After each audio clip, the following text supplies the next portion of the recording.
दोस्तों, दानवीर कर्ण के बिना महाभारत की कल्पना भी नहीं की जा सकती। इस बात से भी इनकार नहीं किया जा सकता कि कौरव के सेनापति कर्ण अपने प्रतिद्वंदी अर्जुन से भी बड़े धनुर्धर थे, जिसकी तारीफ स्वयं भगवान श्री कृष्ण ने की थी। अब कर्ण एक शक्तिशाली योद्धा ही नहीं थे, बल्कि बड़े दानवीर भी थे। भगवान कृष्ण खुद भी कर्ण को सबसे बड़ा दानी मानते थे।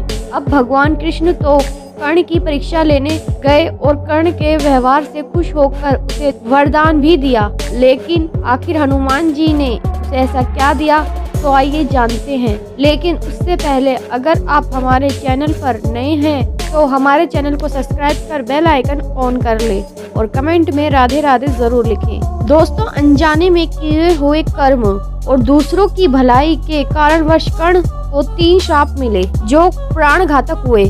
जो 3 श्राप मिले थे, उनमें से 2 श्राप 2 ब्राह्मणों ने दिए थे, या दोनों श्राप उन्हें अनजाने में बाण चलाने से मिले थे। इसके अलावा तीसरा श्राप उन्हें भगवान परशुराम ने दिया था। अब युद्ध भूमि में जब कर्ण घायल होकर अपनी मृत्यु का इंतजार कर रहे थे, उस समय अर्जुन ने भगवान कृष्ण से कहा कि आपका दानवीर कर्ण असहाय होकर मौत का इंतजार कर रहा है। इस पर श्री कृष्ण ने कहा कि कर्ण को अपनी वीरता और दानवीर होने के लिए हमेशा याद किया जाएगा। अब इस बात को सुनकर अर्जुन बोले कि वह सबसे बड़ा दानवीर कैसे हो सकता है। अब इस बात को साबित करने के लिए भगवान कृष्ण ब्राह्मण के भेष में पहुँचे और कर्ण को प्रणाम किया। इस पर कर्ण ने उनसे वहां आने का कारण पूछा, तो ब्राह्मण ने बताया कि मैं आपसे कुछ दान मांगने आया था, लेकिन आपकी हालत देखकर अब कुछ नहीं मांगना चाहता, क्योंकि आप इस हालत में क्या दे सकेंगे। अभ्यास सुनकर कर्ण ने पास पड़े पत्थर से अपने सोने के दांत तोड़कर ब्राह्मण को अर्पण कर दिए। अब इस दानवीरता से प्रसन्न होकर भगवान कृष्ण ने अपने वास्तविक रूप में आ गए और कर्ण को वरदान मांगने को कहा। अब कर्ण ने 3 वरदान मांगे थे। कर्ण ने पहले वरदान के रूप में अपने साथ हुए अन्याय को याद करते हुए भगवान कृष्ण से अगले जन्म में उसके वर्ग के लोगों का कल्याण करने को कहा। दूसरे वरदान के रूप में भगवान कृष्ण का जन्म अपने राज्य में लेने को मांगा और तीसरे वरदान के रूप में अपना अंतिम संस्कार ऐसा कोई करे जो पाप मुक्त हो।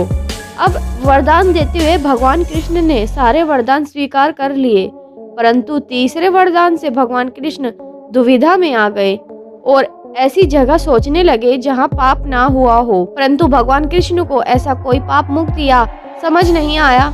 अब वरदान देने की वचनबद्धता थी, इसलिए कर्ण का अंतिम संस्कार भगवान कृष्ण ने अपने ही हाथों से किया और कर्ण को दिए हुए वरदान को पूरा किया। लेकिन उसी बीच जैसे ही हनुमान जी को कर्ण के मृत्यु के बारे में पता चला, उनका हृदय व्याकुल हो गया। वे तुरंत ही युद्ध भूमि में वहां पहुंचे जहां कर्ण अपनी मदान अवस्था में अंतिम सांसें ले रहा था। अब कर्ण के पास जाकर वे फूट फूट कर विलाप करने लगे और कहे, कर्ण, इस युद्ध में विजय होने से तुम्हें कुछ नहीं मिला। यदि वासुदेव कृष्ण के होते हुए तुम विजय हो भी जाते, तब भी कंगाल हो जाते। इसलिए ही दानवीर कर्ण विजय पर सिर्फ पांडवों का ही अधिकार था और तुम लेने के लिए प्रसिद्ध नहीं हो, तुम तो देने के लिए प्रसिद्ध हो। इसके बाद हनुमान जी कर्ण को वरदान देते हुए कहते हैं, कर्ण, याद रखो, मृत्यु लोक हो चाहे स्वर्ग लोक, जब भी वीरों महावीरों की सभा में तुम्हारा नाम लिया जाएगा, तो सभी वीर खड़े होकर तुम्हारा नाम की जय जयकार करेंगे। दोस्तों, आपका इस बारे में क्या कहना है, हमें कमेंट के माध्यम से ज़रूर बताएं। और वीडियो पसंद आई हो तो एक लाइक शेयर करना मत भूलिएगा। हम आपको मिलते हैं ऐसी ही अगली वीडियो में। जब तक के लिए सभी को राधे राधे।